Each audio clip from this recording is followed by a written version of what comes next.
parcialmente se fueron viendo el día de ayer. ¿Ya? Empezamos con este problema número 3. Dice, se va a fraccionar la siguiente alimentación. Cuando dice que se va a fraccionar, significa que se va a destilar en una columna de destilación, ¿no? A 82 grados centígrados y 150 psi, para que el destilado en forma de vapor contenga 98% de C3, o sea, de propano, y solo 1% de C5, o sea, de pentano. Este es el pentano normal. Se pide 4 cosas. Primero, determinar el punto de burbuja y el punto de rocío de la mezcla alimentada. Segundo, determinar la relación de reflujo mínimo. Tercero, determinar las temperaturas de rocío del destilado y de burbuja de los fondos. Y cuarto, determinar el número de platos mínimo y el número de platos para un reflujo igual al doble del mínimo. Si notan, 2 de los puntos están relacionados con el equilibrio o la termodinámica que va a haber en la columna, ¿no? Se están pidiendo calcular los puntos de burbuja y de rocío y temperaturas de rocío, de destilado y de burbuja de fondos.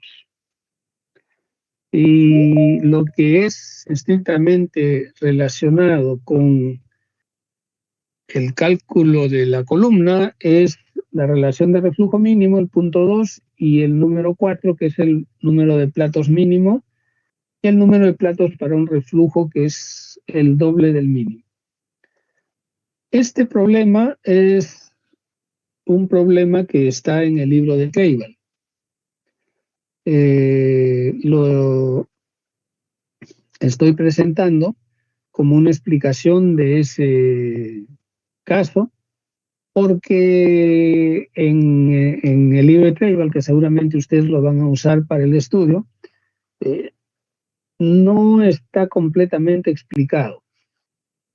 Aquí la explicación se la voy a dar un poco más clara, podría decir. Entonces, empezamos. Primero, la alimentación está siendo en composición molar la que está indicada ahí. El C1 es el metano, el C2 es el etano, el C3 es el propano, NC4 el butano normal, NC5 el pentano normal y NC6 el hexano normal. Esas son abreviaturas que son normales en la industria. Bien, entonces hay valores ahí de las composiciones. Veamos la solución. Primeramente, como en los otros casos que hemos visto ya antes, tanto en destilación como en absorción, tenemos que hacer un balance de masa inicial. Aquí tenemos, suponiendo, ya que no nos han dicho cuánto es el flujo, nosotros podemos suponer que hay un flujo de 1 mol por hora, como está indicado ahí, o como en algunos casos yo pongo los ejemplos, 1000 kilomol por hora, por ejemplo. Es un número simplemente como para tomarlo de referencia, porque todos los datos que se calculen posteriormente son simplemente un factor de lo que yo pueda calcular. O sea, con 1, esto puede ser aplicado para una columna que tenga 1500, 2228.8, qué sé yo, lo que sea, ¿no? Es solamente un factor que se le aplicaría. Muy bien, entonces, recordando lo que se dijo ayer, cuando me están dando las especificaciones de composición para destilado y para fondos, indirectamente me están diciendo que esos son los claves ligero y pesado. Aquí me hablan del C3 en el destilado y del C5 también en el destilado. Se quiere que haya 98% en el destilado del propano y también en el destilado solamente haya 1% del C5. Bien, en este caso, si me dicen que el propano es el clave ligero, quiere decir de que los componentes más ligeros, o sea, más volátiles, que son el etano y el metano, van a aparecer todos en la parte superior de la columna y nada aparecería en el fondo. Por eso esta distribución ya es automática, solamente en base a la consideración de los claves ligero y pesado. Lo mismo para el clave pesado, que es el pentano. El hexano, que es menos volátil que el pentano, se quedará en el fondo de la columna y no aparecerá en el tope de la columna. Esta es una simplificación que hacemos para este método que llamamos el método shortcut o el método abreviado. En la vida real, como ya les dije, todos los componentes se pueden repartir, es decir, aparecen arriba y abajo, ¿sí? Pero para el cálculo, para que el cálculo sea más fácil de desarrollar, suponemos que hay algunos que se van para arriba completamente y no aparecen abajo. Y de la misma forma hay otros que aparecen solamente abajo y no van para arriba. ¿Quién determina esa separación? Los claves. El clave ligero es uno de los límites, digamos, o barreras, y el clave pesado es el otro. Aquí podemos ver que existe un componente que es el butano, el C4, del cual no nos han dicho cuánto va para arriba ni cuánto va para abajo. Entonces, es algo que nosotros podemos calcular. Para los de arriba, ya está dicho, metano y etano, todo se queda arriba y nada en el fondo. En el caso del propano, nos han dicho que el 98% se va para arriba. Eso quiere decir que para determinar cuánto se va para arriba, simplemente multiplicamos lo que entró por el punto 98 y la diferencia se va a ir al fondo. De la misma manera, nos han dicho que el 1% se está yendo para arriba en el caso del pentano, el 1% está en el destilado y el resto se está yendo al fondo. Y en el hexano, que está más pesado, o es decir, menos volátil que el límite que es el clave pesado, ese se va todo para abajo. Entonces, si yo sumo las moles de los que se van para arriba, esta sumatoria me da 0.25 más X. De la misma forma, las moles que se van para el fondo las sumo y me da 0.42 más Y. Tengo dos ecuaciones y las puedo resolver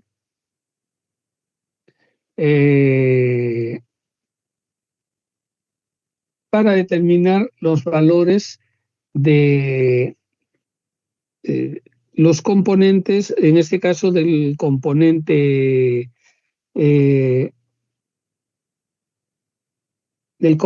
butano, ¿ya? Por el momento no sé cuánto es de cada uno. Bueno, continuemos.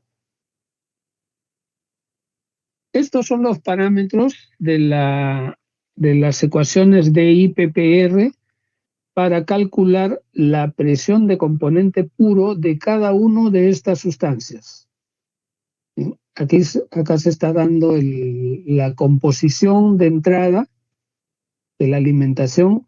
Este es el peso molecular de cada componente y estas son las constantes.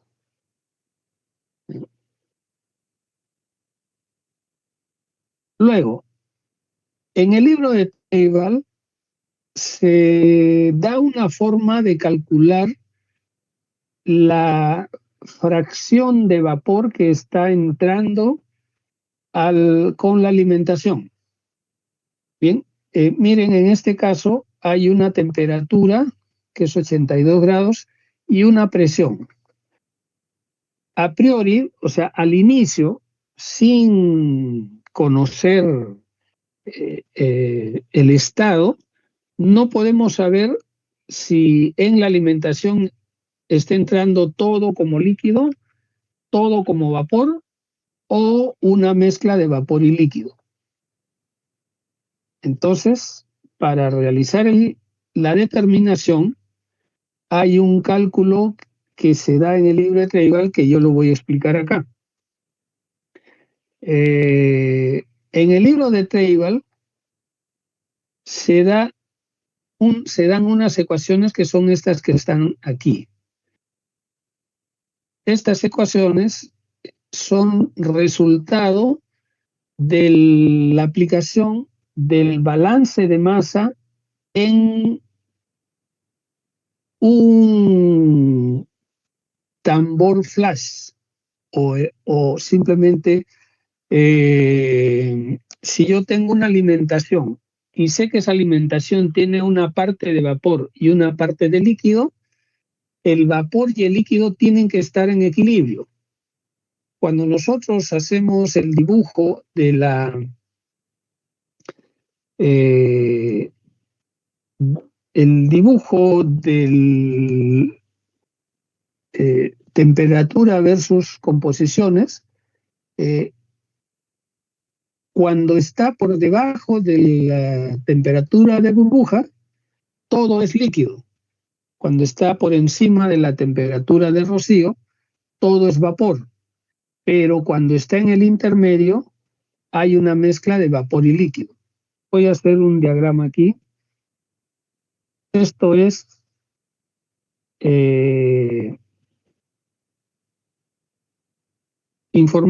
digamos, conocimiento que ustedes debieran haber adquirido cuando han estudiado termodinámica. Aquí se está aplicando. ¿Ya? Lo voy a explicar. Miren,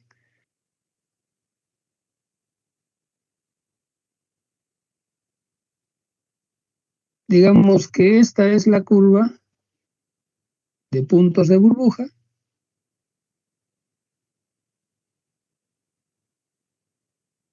Y esta es la curva de puntos de rocío. Si yo tengo una mezcla con esta composición, con esto, y tengo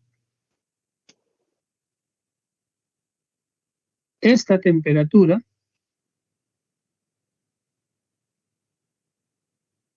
a esta composición, esta temperatura obviamente y una presión determinada, entonces si se encuentra a esta temperatura, todo es líquido. Si se encuentra a esta temperatura, todo es vapor, ¿no? Pero si se encuentra en un punto intermedio, es decir, a una temperatura intermedia entre los dos, por ejemplo, este punto, entonces acá nosotros vamos a tener que se trata de una mezcla de vapor y líquido. Un líquido con esta composición y un vapor con esta composición. Recuerden que esta es la composición del componente más volátil, pero esta mezcla de líquido y vapor va a tener un líquido donde hay componente más volátil y componente menos volátil, en el caso de binario. En este caso, el líquido va a tener todos estos componentes y el vapor va a tener todos los mismos componentes. Entonces hay un líquido y hay un vapor. Para resolverlo, en el libro de Treibel se hace un balance primero de masa y ese balance se combina con el equilibrio líquido-vapor para cada componente. El resultado de esa análisis, de ese balance de masa combinado con el equilibrio, es esta ecuación. Esta ecuación es para cada componente, es decir, esta ecuación se aplica para C1, para C2, para C3, para C4, para C5, para C6. Y el Z, Z sub J sub F, este es la composición de la alimentación para el componente J, ¿no? Y F corresponde a la alimentación. W aquí representa la cantidad de líquido y D representa la cantidad de vapor. En el libro de Treibel, este análisis se ha hecho para el caso de una vaporización en una columna flash, es decir, un depósito simplemente donde entra el líquido y se separa en dos partes, una parte de vapor y una parte líquida. ¿Sí? En esa parte le llaman a la cantidad de vapor, le llaman D, y a la cantidad de líquido le llaman W.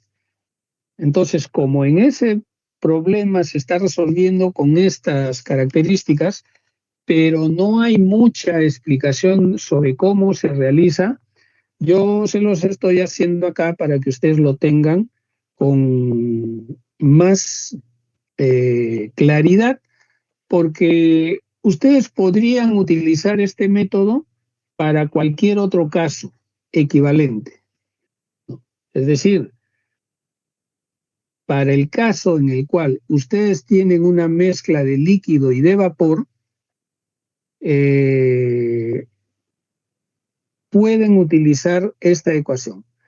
Cuando están en el caso de que solo es líquido la alimentación o solo es vapor la alimentación, ahí tienen que usar los calores eh, los calores latentes y los calores específicos, es decir, las entalpías para determinar los cálculos. Muy parecido a como lo hemos hecho en el caso de la destilación binaria. ¿Sí? Aquí lo estoy mostrando para el caso en que tenemos una alimentación que es una mezcla de vapor y líquido. Entonces, el procedimiento es el siguiente. Aquí tenemos una tabla donde estamos colocando la composición de cada componente en la alimentación. Utilizando la ecuación de IPPR con estos componentes, con estas constantes, se encuentra la presión de vapor. ¿Bien? Y con la presión de vapor se calcula el K. El K es el coeficiente de reparto, es igual a la presión de componente puro, que aquí aparece como PVAP sub I, ¿no? Para cada I, digamos, para cada I, dividido esto entre la presión total.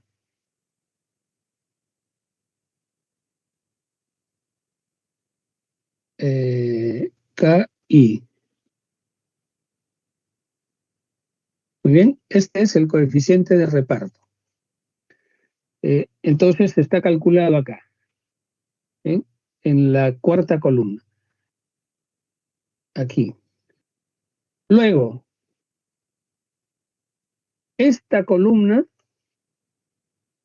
se calcula con esta ecuación, con esta ecuación.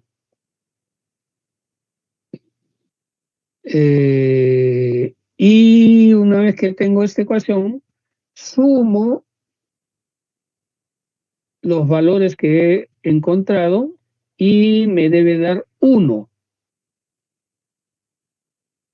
Bueno, entonces, ¿cómo es esto?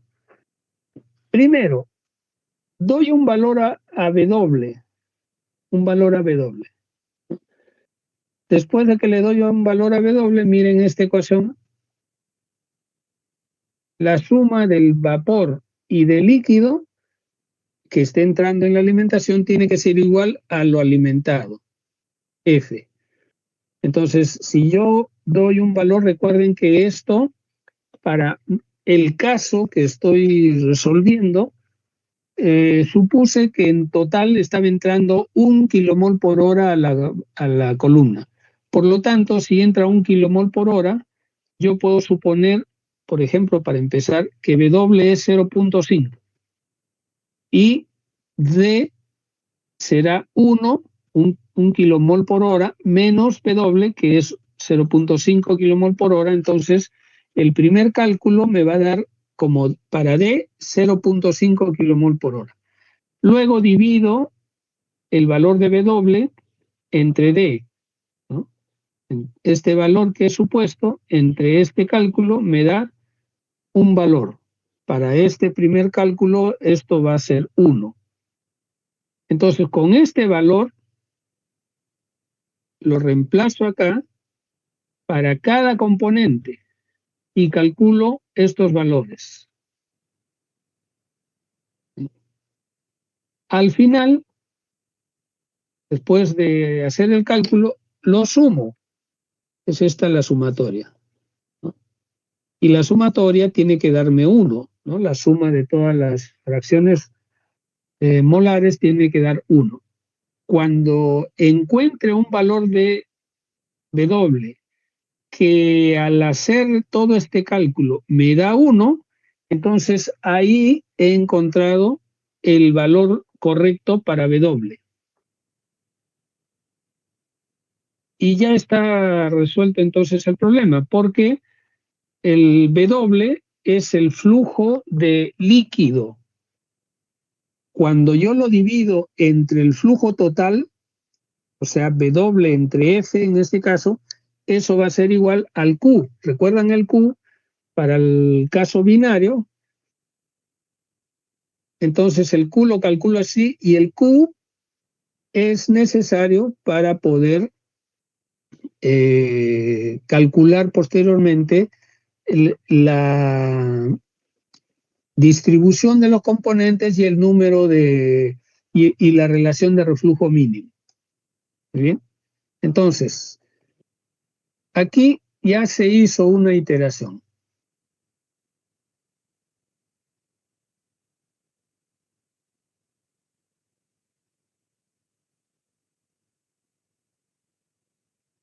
¿Bien? Aquí W es el líquido, D es el vapor. Está en el libro de Table, la página 404, este cálculo. Entonces, iterando para el caso en que F es 1 kilomol por hora, ¿sí? Le voy dando valores a W, me da un valor de D, y finalmente, después de haber hecho la iteración, resulta que W es 0.6092, la cantidad de vapor es 0.3908 y finalmente Q es W sobre F igual a 0.6092, ¿no? Porque F es 1 kilomol por hora. Muy bien. ¿Les pareció claro esto que les estoy indicando? Profesor, Luque, una pregunta. ya, sí están, ¿no es cierto? Sí, una consulta, profesor, A ver, sobre, sobre el cálculo del Q. Recuerdo que era el valor del líquido en los fondos, ¿no? Menos el líquido que retorna por la rectificación. Pero ahí está tomando eh, como, ¿cuándo fue eso? eh, O sea, la ecuación era el L con el sombrerito menos el L, ¿no? O sea, es el líquido Mm, que sale de los fondos menos el líquido que está No, no, retornando. no, no. L con sombrerito menos el L que está viniendo desde arriba, eso no es el L de fondos. No, pues No, digo, es el el L, Q. L que sale de alimentación, ¿no? Para que sale de Miren, alimentación menos la que entra del... Q, lo escribo acá. Q es igual L sub F, que significa el líquido que está viniendo con la alimentación entre F, que es el total que está viniendo en la alimentación. Pero esto es válido solo para cuando tengo una mezcla de vapor y de líquido. Cuando yo tengo un líquido subenfriado, el líquido que está entrando es igual a F. En ese caso Q tendría que ser 1, pero ese cálculo no es correcto porque no estoy en una mezcla de líquido y vapor. El cálculo de Q cuando es una mezcla de líquido y vapor se calcula como cantidad de líquido entre cantidad total que está entrando. Esta es la ecuación. Esta ecuación también es, también es lo que tú acabas de decir, es decir,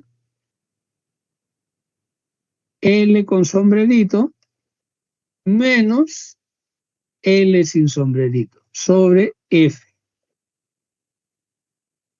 Esta es la diferencia de lo que está cayendo debajo del plato de alimentación menos lo que está cayendo desde arriba. Naturalmente que la diferencia es la cantidad de líquido que está entrando.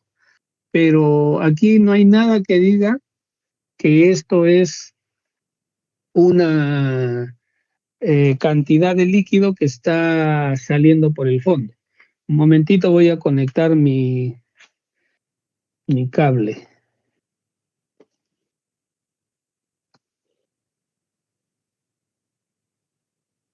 Listo.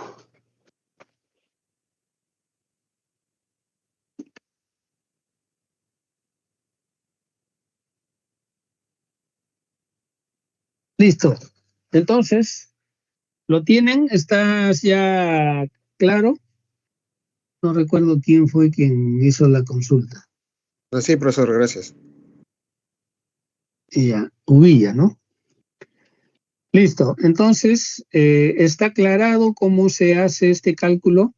Esto que les estoy mostrando es lo que aparece en el libro de Treibal y es una forma de calcular el valor de Q.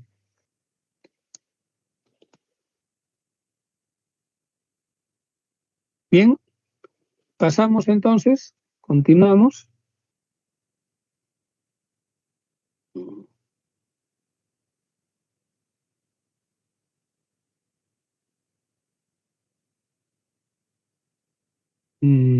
Se me fue un momentito.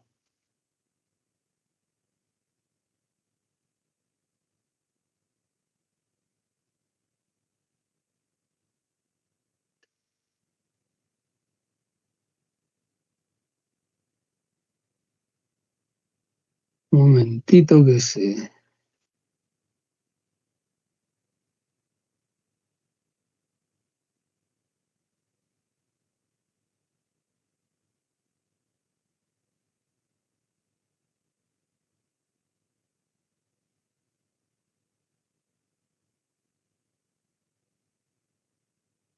Bien, entonces aquí simplemente dice que se iteran valores de W entre D hasta que la sumatoria de los Y sea igual a 1.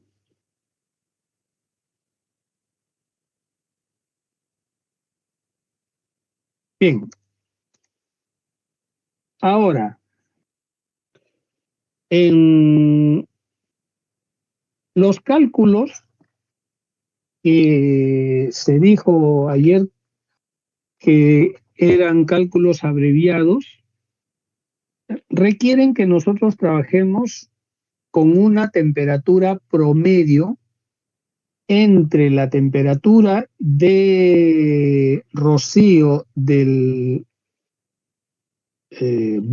líquido que estás en el condensador y la temperatura de burbuja del líquido que está en el rehervidor. Es por eso que necesitamos hacer cálculos de temperatura de burbuja y temperaturas de rocío para poder conocer cuál es la temperatura promedio. La ecuación de Underwood requiere esa temperatura promedio. Y esta temperatura promedio, en este caso, es, como yo todavía no sé cuánto va a haber por arriba ni cuánto va a haber por abajo, recuerden que me falta el dato de la cantidad de butano. ¿Recuerdan? Había X para el vapor, Y para el fondo. Pero ¿cuánto será eso? No lo sé. Y si no lo conozco, esos valores, todavía yo no puedo determinar cuál es la temperatura de burbuja y cuál es la temperatura de rocío.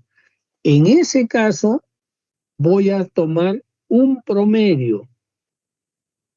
O sea, voy a hacer una suposición. Esta suposición corresponde al caso en que yo tengo aproximadamente las temperaturas de ebullición de cada uno de los componentes y aproximadamente, como conozco sus composiciones, puedo hacer una adivinanza, ¿no? En esa adivinanza yo supongo, yo digo, la temperatura es más o menos, ¿no? Como es esta mezcla con estos valores, yo supongo que es 81, ¿no? Así como su compañero Luque, que le gusta hacer cálculos de probabilidades para ver qué equipo va a ganar, ¿no? En este caso, yo hago una suposición para determinar cuál será la temperatura promedio. Ya, se ha tomado 81. ¿Bien? Obviamente que ya les voy a decir que esta temperatura promedio es la correcta, ¿no? Pero si yo no conociera el valor correcto, hago mis cálculos, después encuentro la temperatura correcta y vuelvo a hacer una iteración, o sea, corrijo lo que estaba mal y vuelvo a repetir. Vamos a ver eso, ¿ya? Bien, entonces, para la ecuación de Underwood necesito el valor de Q, que ya lo encontré. Esta ecuación es así. Es decir, para cada uno de los componentes, determino el valor del alfa. El alfa, ¿de dónde sale? Sale del coeficiente de reparto de un componente de referencia que para nosotros va a ser el clave pesado. O sea, para que lo sepan también, el alfa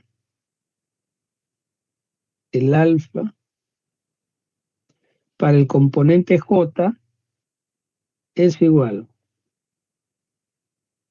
al K del componente J entre el K del componente de referencia, que para nosotros en realidad puede ser cualquiera de los componentes, pero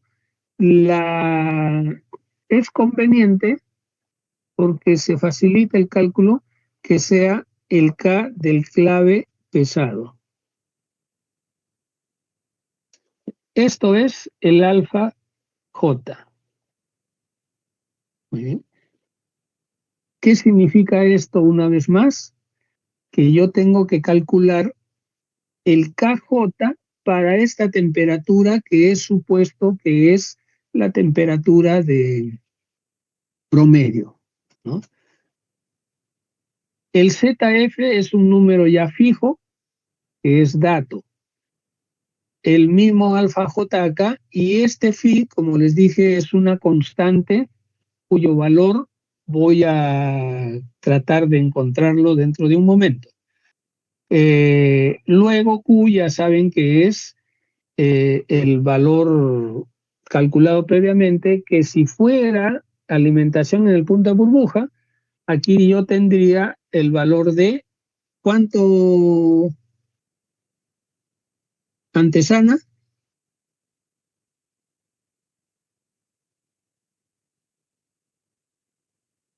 ¿Estás antesana?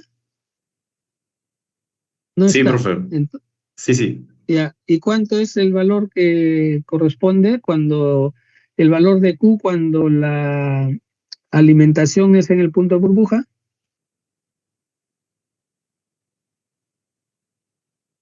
Es 1. 1. ¿Eso es lo que ibas a decir, Casas Takuri? Sí, profe. Correcto. Ese es el valor correcto. Entonces, en este caso, Q no es 1, el valor era, si no lo recuerdo mal, 0.6092. Aquí está, 6092. Listo. Profesor, Esta una es, pregunta. dime, Profesor, la parte de anteriormente de la PPT, donde lleva la presión de vapor de cada uno, de cada componente, ¿de dónde lo sacó? Del PPR, ¿no? La presión de vapor de la para cada uno. ecuación usa 5 constantes. Con esa ecuación, estos valores salen del libro de Perry. En el caso de que haya una práctica o examen donde tengan que calcular esto, obviamente yo les debo dar eso, ¿no? Porque no lo van a estar buscando ustedes en ese momento. Yo les doy los datos C1, C2, C3, C4, C5, etc. Con esos datos se calcula esta presión de vapor y con esa presión de vapor se calculan los Ks. K para cada componente, ¿no? Como está acá. Bien, entonces en este caso tenemos una ecuación y para encontrar el valor de phi hay que hacer una iteración. Bien, en esta tabla se ve para cada uno de los componentes que se ha calculado el K, luego se ha encontrado el valor de alfa, o sea, el alfa J para C1, para C2, para C3, etc. Y acá pueden ver ustedes que dividido el KJ para el C5 entre el mismo valor va a dar pues siempre 1, ¿no? Este es el de referencia. Bien, luego, para cada uno de estos componentes, miren, hay un cálculo, este cálculo. Entonces, esto de acá corresponde a este cálculo, pero para hacer la determinación de cuál es el valor del phi, acá yo tengo que hacer una iteración, porque esto no se puede despejar. Entonces, supongo un cierto valor para phi, y con ese valor para phi voy haciendo la iteración. Están viendo hasta el momento que la solución de estos problemas para los varios casos, por lo menos ya hemos visto en este mismo problema que hay varias tablas. Eso significa que si viniera un problema de este tipo, por ejemplo, en el examen, ustedes tendrían que tener una calculadora que permita hacer cálculos con tablas. Mi calculadora, que es la HP50, puede hacerlo. Supongo que la Prime también puede hacerlo. Si tuvieran a la mano Excel, sería pues una cosa rapidísima, pero no van a tener Excel a la mano. Entonces, la siguiente alternativa es tener su calculadora que trabaja con tablas como si fuera Excel, ¿no es cierto? La Prime, estoy seguro, porque ya lo he visto, puede hacer estas tablas, ¿no es cierto? ¿Tienen la Prime? ¿Quién tiene la Prime?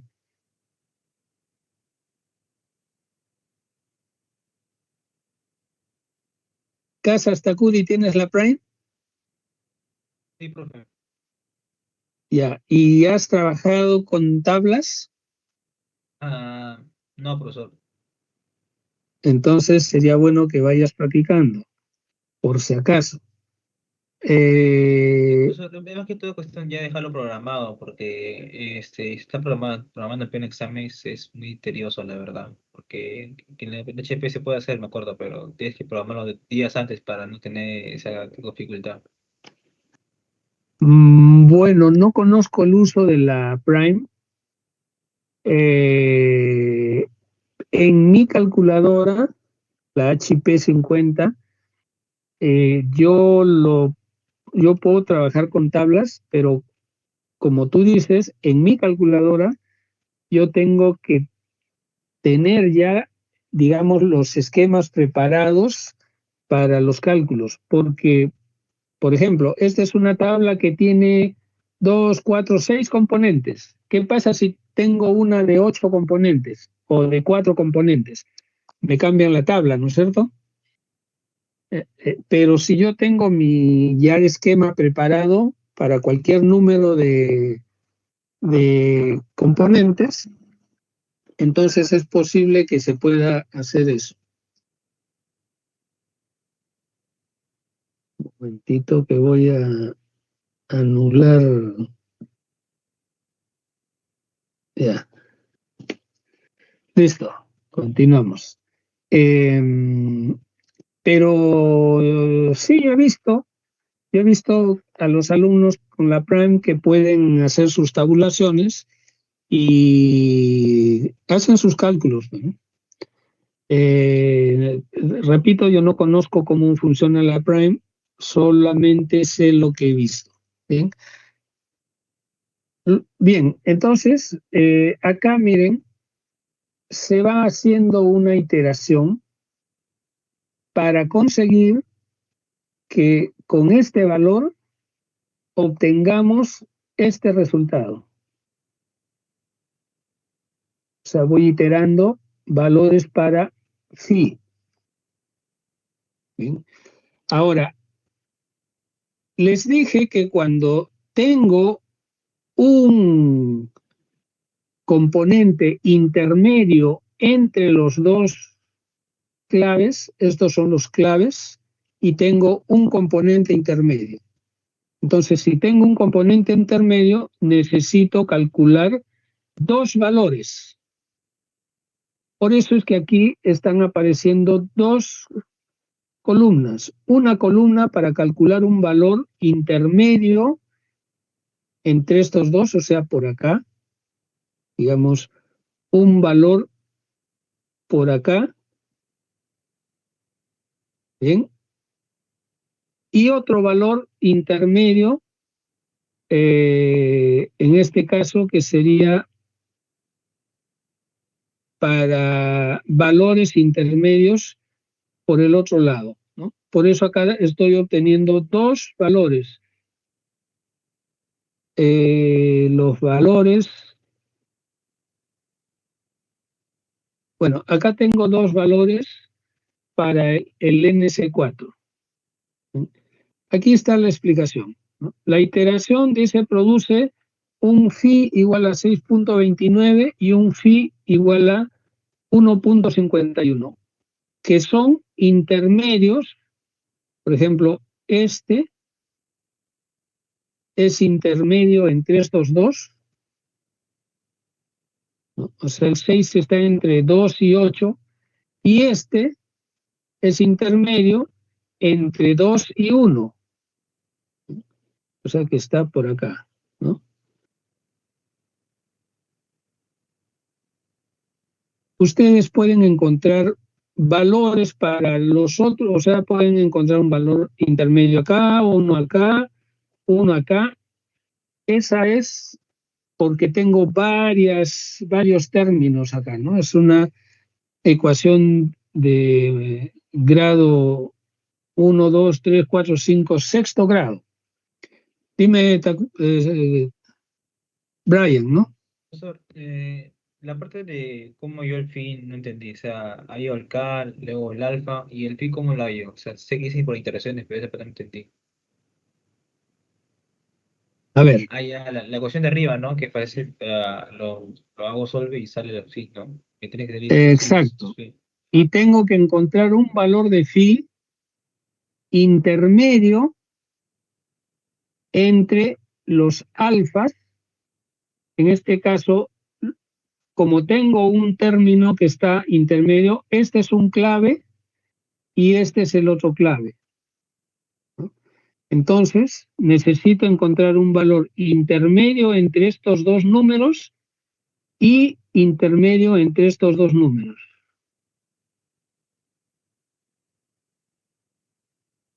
Y los que he encontrado acá son 6.29, que es intermedio entre 2 y 8, y 1.59, 51, que es intermedio entre 1 y 2, ¿no?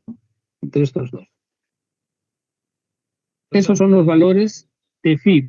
profesor, la temperatura promedio, ¿en dónde influye en el cálculo? Influye en el cálculo de este K, ¿no? ¿Por qué? Porque para esta temperatura tengo una presión de componente puro, y de esa presión de componente puro me lleva a este K.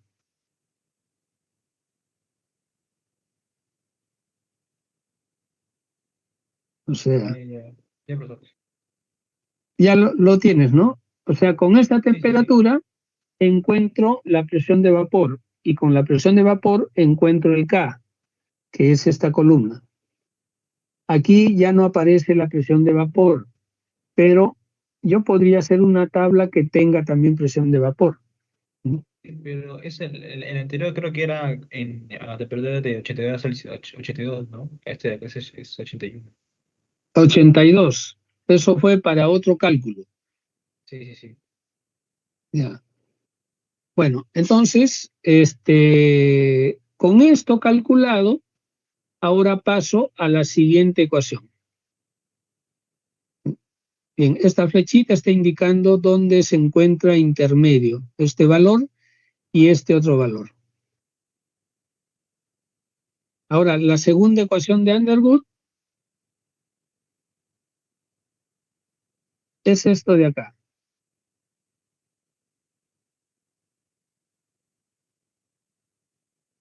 Hay que tomar en cuenta que no conocemos la composición de este componente, ¿no? Del butano, no la conocemos, pero sí conocemos el valor de D,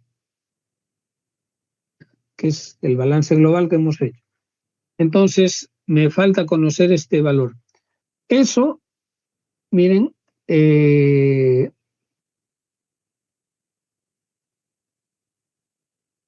aparece en esta segunda ecuación, ¿sí? La segunda ecuación es esto de acá. Voy a borrar todo lo que he escrito. Esto de acá, esta es la segunda ecuación de Underwood. En esta segunda ecuación de Underwood aparece la composición en el destilado, que no la conozco. No la conozco para el propano. La conozco para los demás, pero no para el propano. Bueno, no importa, porque eso lo voy a calcular luego. Aquí, para cada uno de estos términos, aquí están los valores. Y estoy utilizando el valor que he encontrado aquí, 6.29. Esto me debe dar esto de acá, D por R mínimo más 1. Pero la misma ecuación la puedo hacer con el otro valor, 1.51. Exactamente la misma ecuación solamente que con el otro valor. Y me debe dar exactamente lo mismo. ¿Bien?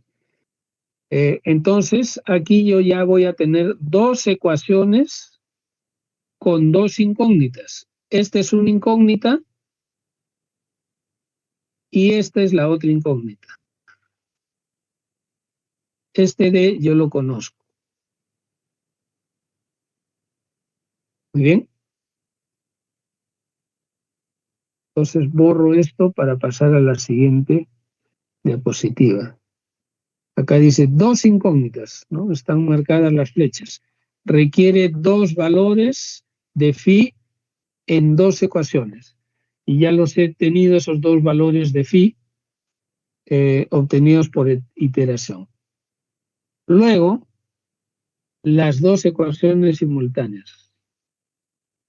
Primero, esta es la primera ecuación, la segunda ecuación simultánea.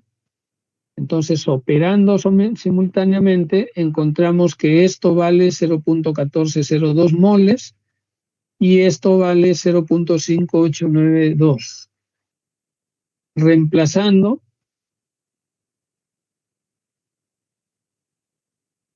bueno, aquí ya podemos encontrar la composición y el R mínimo. Pero, como les dije, yo hice una iteración suponiendo que mi temperatura promedio era 82. Estos valores encontrados aquí son para esa temperatura supuesta. ¿Bien? Mientras no me asegure de que la suposición es correcta, estos valores encontrados no me sirven. Entonces, aquí se está calculando el punto de rocío del destilado, que iterando resulta ser 52, y aquí el punto de burbuja de fondos, que iterando resulta 110. Entonces el promedio entre los dos resulta ser 81. Entonces, yo supuse que el promedio era 81, acabo de corroborar que 81 es correcto. Eso me dice que este cálculo hecho para estos valores de acá son los correctos. Por lo tanto, ahora simplemente ya puedo despejar con tranquilidad sabiendo que esos valores son los correctos. Si yo hubiera encontrado aquí, miren, encuentro un valor de esta temperatura y de esta otra temperatura y el promedio me sale, por ejemplo, 90 grados, 90 grados está bastante alejado. Si me saliera 82 o 80, o sea, más o menos un grado no es crítico, no es crítico. En este caso me sale exacto los 81 porque obviamente yo ya hice las iteraciones, pero con un grado de diferencia no es crítico y ustedes lo pueden dejar ahí, ¿no? Para que no hagan tantas iteraciones. Bueno, entonces ahora sí que ya están los valores, pasamos, ¿no? Ahí está el check correctamente, pasamos a determinar las distribuciones. La distribución la trabajamos con la ecuación de Shiras. ¿Sí? Esta es el valor que se obtiene con la ecuación de Shiras. Y recuerden que los valores obtenidos entre 0.01 como este y 1, o exactamente 0.9999, esos componentes se distribuyen y los que están fuera de ese rango no se distribuyen, es decir, o se quedan arriba o se quedan abajo. ¿Bien? Entonces aquí se está confirmando que es verdad de que mi distribución que yo había supuesto es la correcta. Perfecto.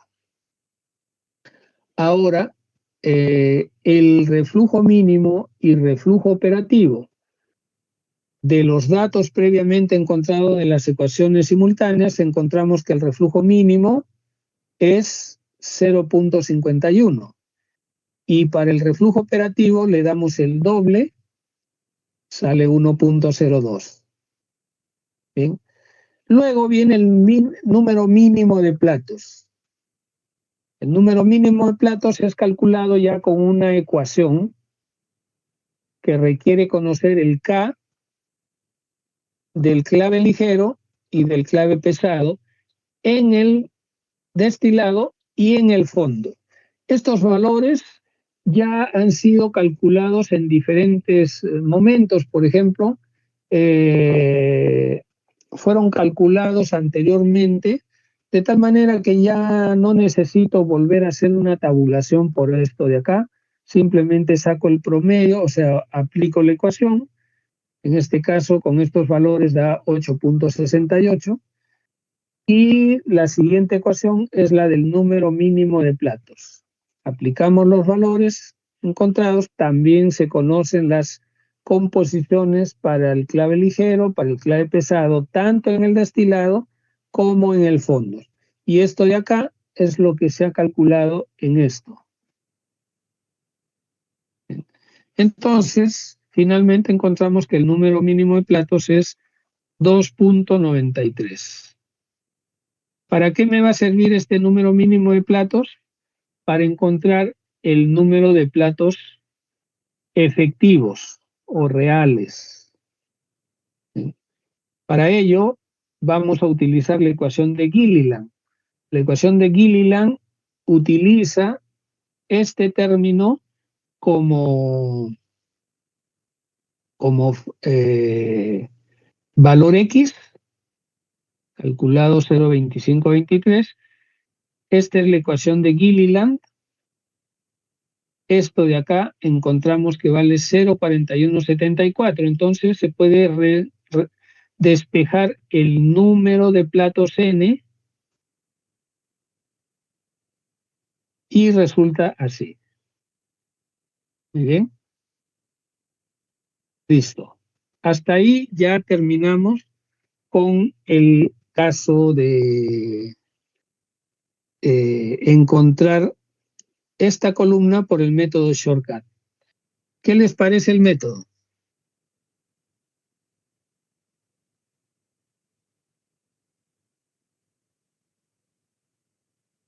Luque, ¿qué te parece el método?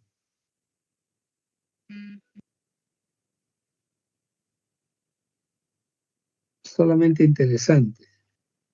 ¿Qué te parece el método Brian Roberto Casas Takuri?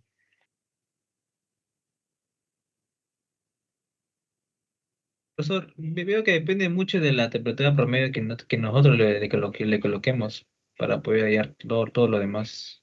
Es necesario que calculemos esa temperatura promedio. Profesor, también y con esa temperatura promedio todos los K van a variar prácticamente, todos los K. Exactamente. Y si no es el valor que tú creíste, o sea, la temperatura promedio no es, tienes que repetir, como te das cuenta, tienes que repetir otra vuelta el cálculo de la ecuación de Underwood, otra vuelta la ecuación de Shiras.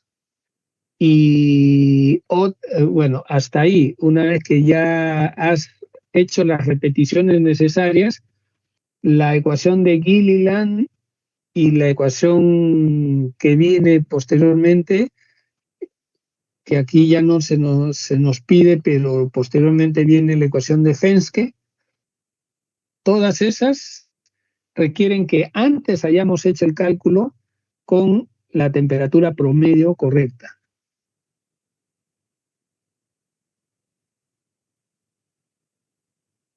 Profesor, una pregunta, pero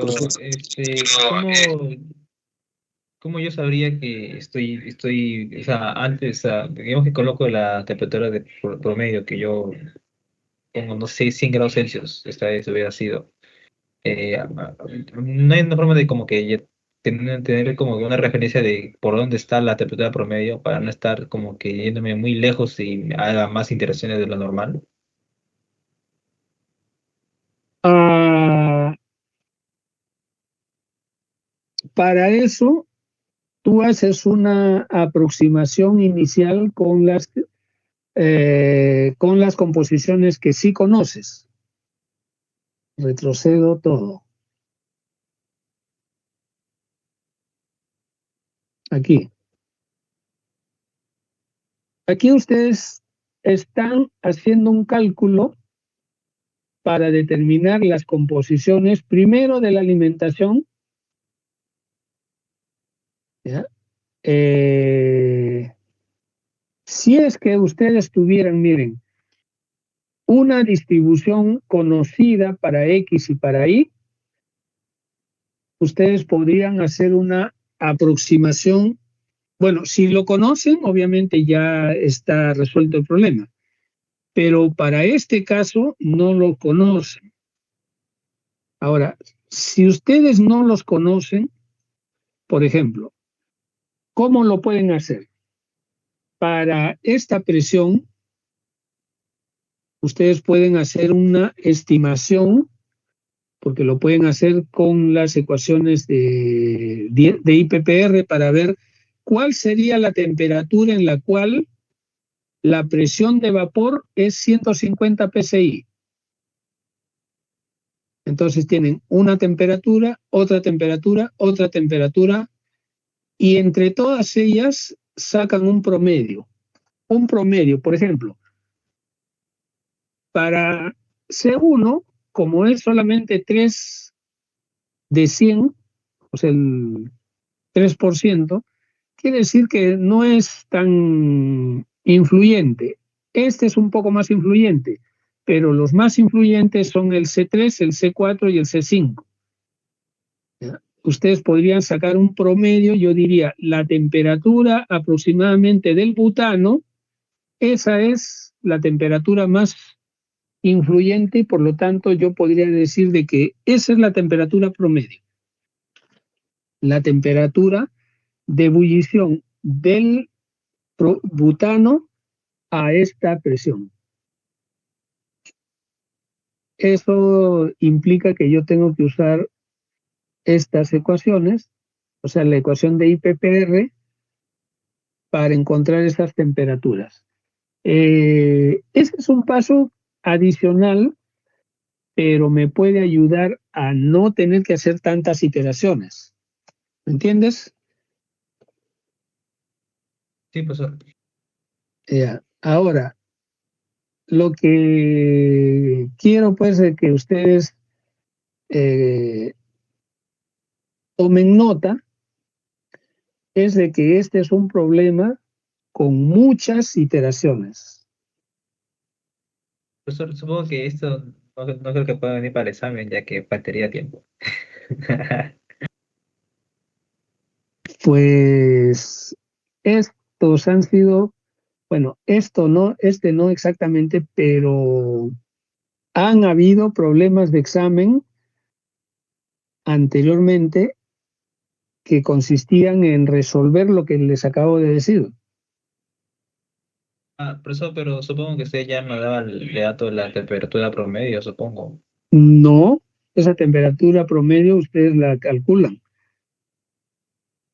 pero sí es cierto que depende de la información que yo les dé. Por ejemplo, en este problema ustedes están encontrando un componente del cual no tienen datos. En otros problemas, ustedes tienen alguna información que les permite calcular previamente cuál es la composición.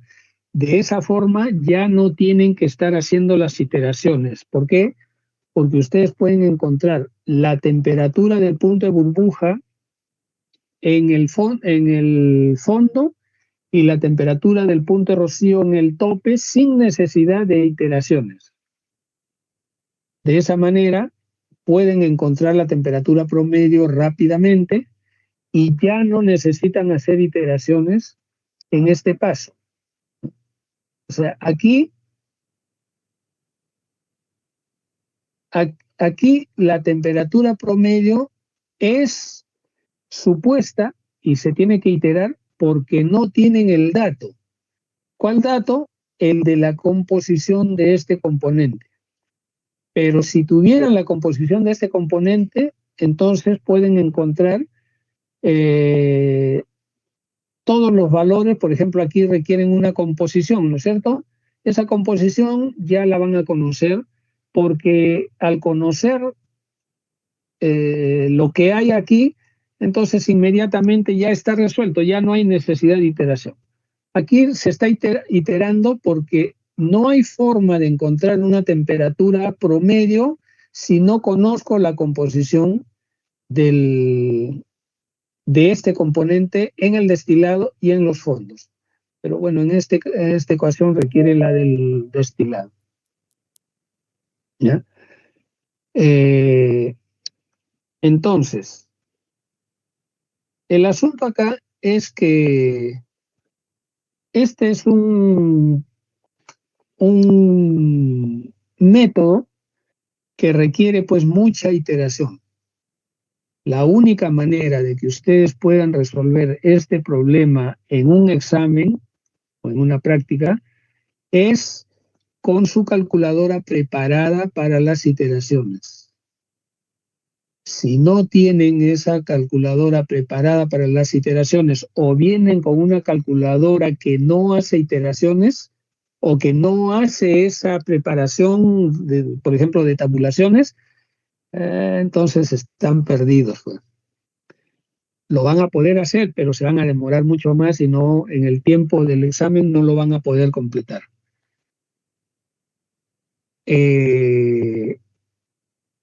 Ahora, este problema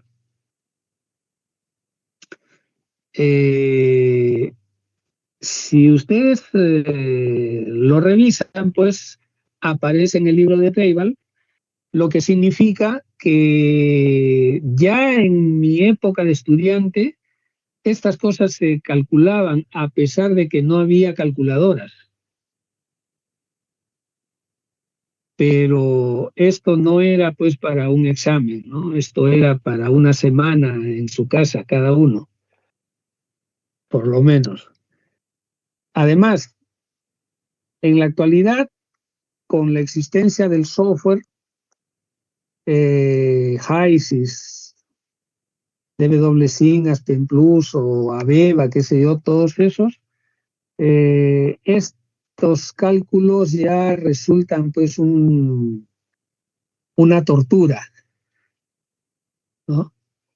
Entonces, si el profesor quiere torturarlos, vendrá un problema de este tipo, ¿no? En el examen.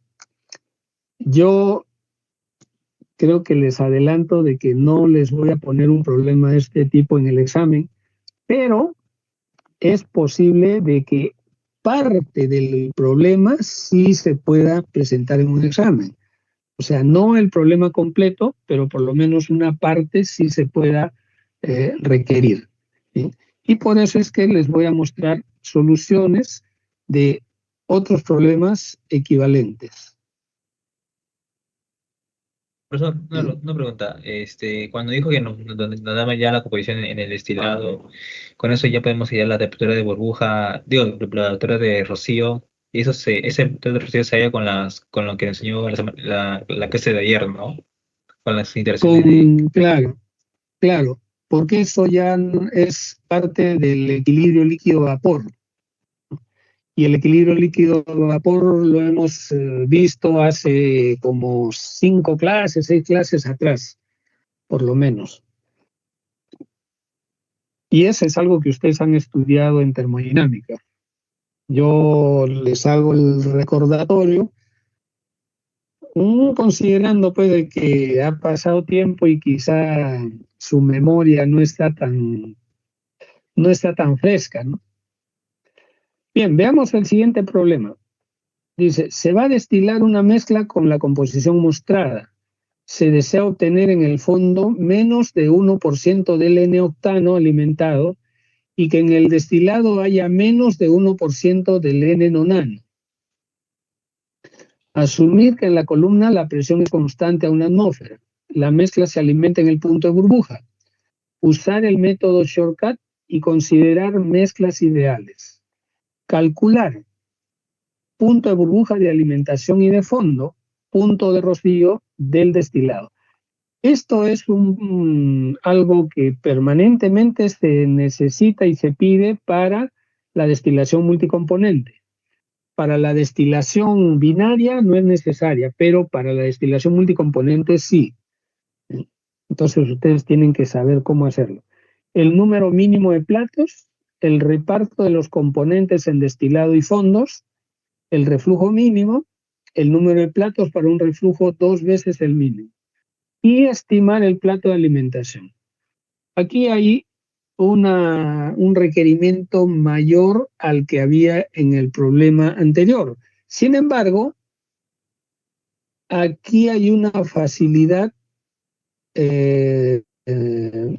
mayor debido a que nos están dando datos suficientes para no necesitar tanta iteración.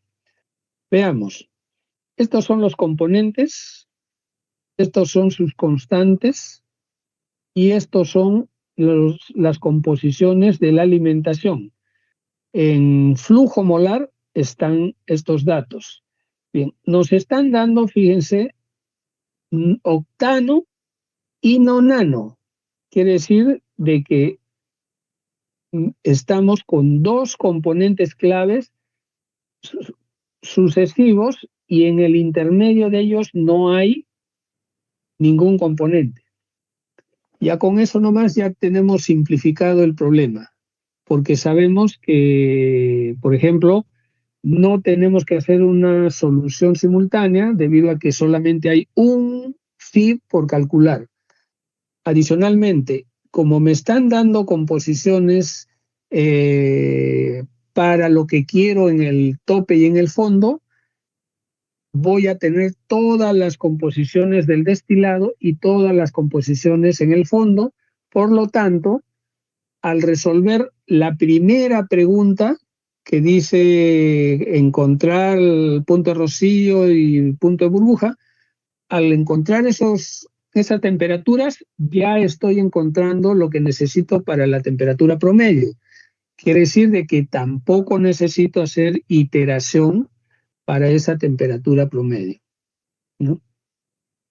Bien, entonces aquí primero se calcula el punto de burbuja de la alimentación. Este procedimiento ya se explicó en la clase anterior y en la clase cuando se hizo equilibrio líquido-vapor. Luego,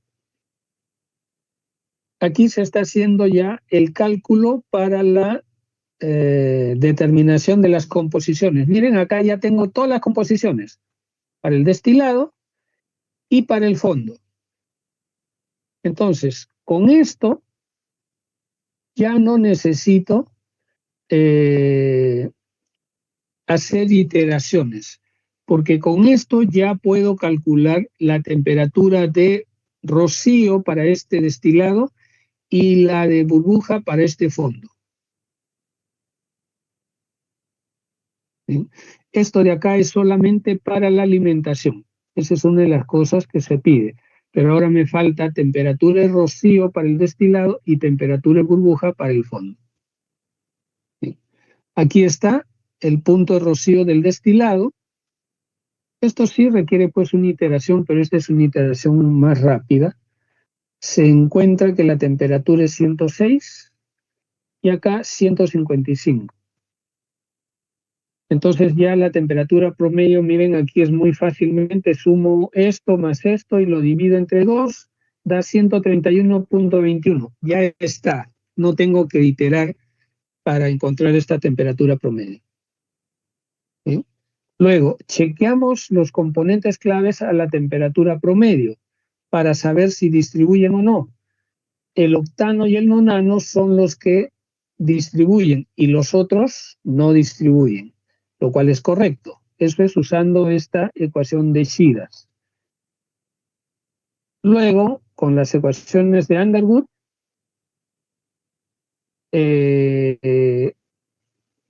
aquí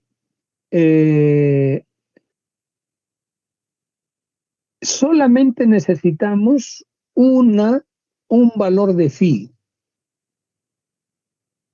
Este valor de phi que vamos a encontrar tendría que aparecer, miren, respecto al octano y al nonano, intermedio entre 1 y 2.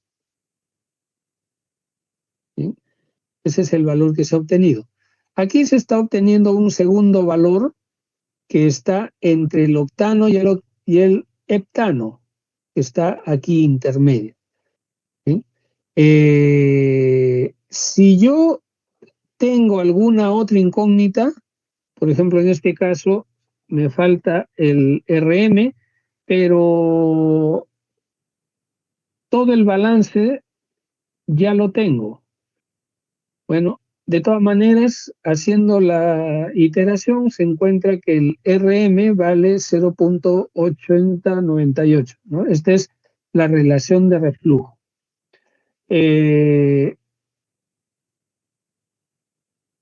Si yo solamente necesito una ecuación, o sea, a partir de acá, si tengo todos los datos, y acá los tengo, y acá también los tengo todos los datos, entonces el único que no es conocido es el phi, pero con la iteración de acá encontramos el phi. Entonces este phi es reemplazado en esta ecuación. Si conozco el flujo de D, y lo conozco porque se ha hecho ya el balance masa previo, entonces solamente me falta conocer RM.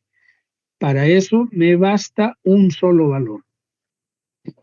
Si no conociera el D, ahí es cuando voy a usar otro valor para phi.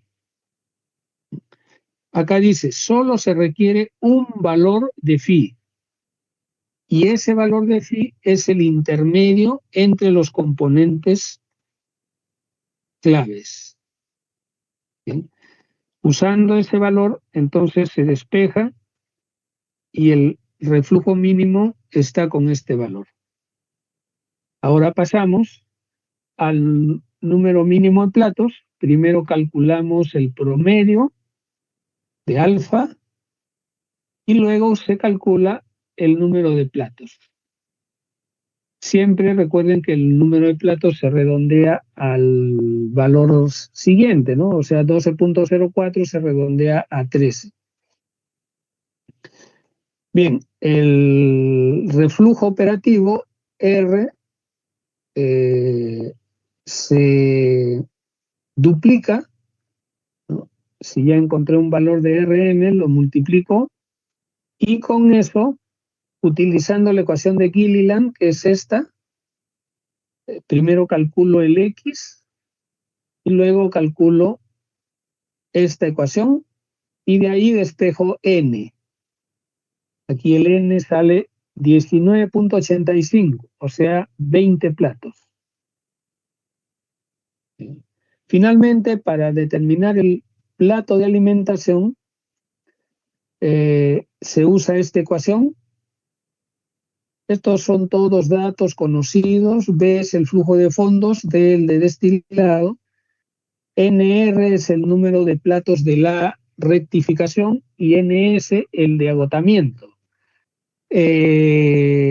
Cuando se desarrolló este método, se consideró que el plato de la alimentación estaba en la sección de rectificación.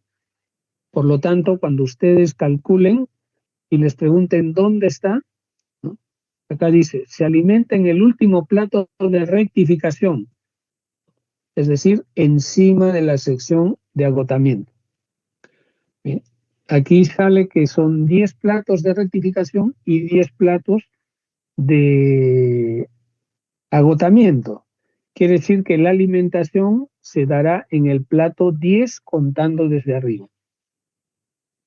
Bien, esta es una simulación de este problema en HYSYS utilizando pues el modelo shortcut que no da exactamente el mismo valor porque el modelo termodinámico usado para los componentes es diferente. Nosotros hemos considerado para este problema que todo es ideal y se ha usado la ecuación de IPPR, que es modelo ideal. Y acá el modelo utilizado es Penn-Robinson. Bueno, entonces aquí se obtienen 21 platos y que la alimentación óptima es en el plato 11, contando desde arriba. Bien, sigamos. Pues la parte de alimentación no supone que siempre se contaba que la parte de la alimentación siempre pertenecía a la recta a la parte de agotamiento, cuando es este multicomponente. Eso es cuando hacemos el método de McCabe-Thiele. Pero No, aquí no estamos en el método, acá estamos en el método shortcut de destilación multicomponente. Aquí en este método, las personas que desarrollaron el método, como has visto, Underwood, Shiras y Fenske, ¿no? O sea, Fenske, Underwood y Gilligan, ellos que son los que desarrollaron el método, más la ecuación de Shiras, ellos consideraron que la alimentación estaba como parte de la rectificación. Como ya les dije ayer, a mí no me pregunten por qué, hay que preguntarle a ellos, pero como ya se han muerto hace mucho tiempo, supongo, ¿no? Porque esto lo han hecho más o menos por los años 60 para 70, en esa época. Deben estar vivos todavía, ¿no? Porque han sido muchachos cuando han sido universitarios como ustedes, los que han desarrollado este método, ¿no? Bien, estos son dos problemas típicos, entonces. En un problema de examen o de práctica, probablemente no se pida en forma completa todo esto, podría pedirse, pues, por ejemplo, el número mínimo de platos, nada más, o solo el reflujo mínimo, tal vez, ¿no? O el plato de la alimentación, también es posible. Y esto se pueden calcular sin necesidad de hacer las iteraciones. Y para el caso de la ecuación de Shiras, solamente tendrían que repetir, o sea, y no iterar, sino repetir los cálculos en caso de que los supuestos para el clave ligero y clave pesado no sean los que corresponden. Muy bien, entonces quiero saber si tienen consultas, preguntas. La información está en el libro de Treibal, pero como recuerdan que el libro de Treibal es de los años 50, 60, varias de las cosas no aparecen ahí. Las ecuaciones de Underwood, me parece que no aparece Gilliland, no lo había, no existía todavía esa ecuación cuando se hizo el libro de Treibal, y una vez que se ha muerto Treibal ya nadie lo ha desarrollado más. Sí aparece en el libro de Shader y Henley y también aparece en el libro de Perry, pero en las versiones más recientes. La octava edición lo contiene. En la séptima edición no estoy seguro. Repito, el método de destilación multicomponente ha sido desarrollado pues épocas posteriores a los años 90, 80, 90 más o menos, ¿no? Ya el libro de Trailball ya dejó de desarrollarse o de ampliarse en esas épocas. Inclusive el libro de Perry, miren, este es el libro del año 99, tiene en el capítulo 12 la destilación multicomponente, pero digamos que para esa época era pues novedoso, ¿no? O sea, reciencito, última tecnología. Ahora ya no se puede hablar de eso porque ya el uso de los simuladores incluyen estos cálculos que estamos hablando, ya los incluyen dentro de los modelos, ya ni siquiera los vemos ni las ecuaciones cuando entramos a hacer esa simulación. Bueno, algo que tengan que manifestar, voy a dejar de compartir. Profesor, si en la razón de NR entre NC me sale 1,5, ¿lo aproximo a 2 o cómo? No. Tú puedes redondear el número de platos, pero no esa relación. Ya, porque O sea, tú sabes, mira, ve, tú sabes un número de platos totales. Entonces, n sub r más n sub s igual al número de platos, que ya lo calculaste. Además, has encontrado la relación entre n sub r dividido entre n sub s. Entonces, ahí tienes dos ecuaciones de dos incógnitas, ¿no? N sub r entre n sub s es una ecuación. Y n sub r más n sub s igual a n, esa es la segunda ecuación. Entonces, de ahí sacas cuál es el valor de n. Si te sale fraccionario, ahí lo redondeas hacia el número entero más siguiente, ¿no? Pero la relación entre los dos no lo puedes redondear, porque ahí sí te saldría un error solamente bastante grande. en la cantidad de platos nomás, profesor, ahí nomás lo puedo redondear. Una vez que ya te salió el número de platos, ahí lo puedes redondear. Muy bien. ¿Algo más que tengan que decir?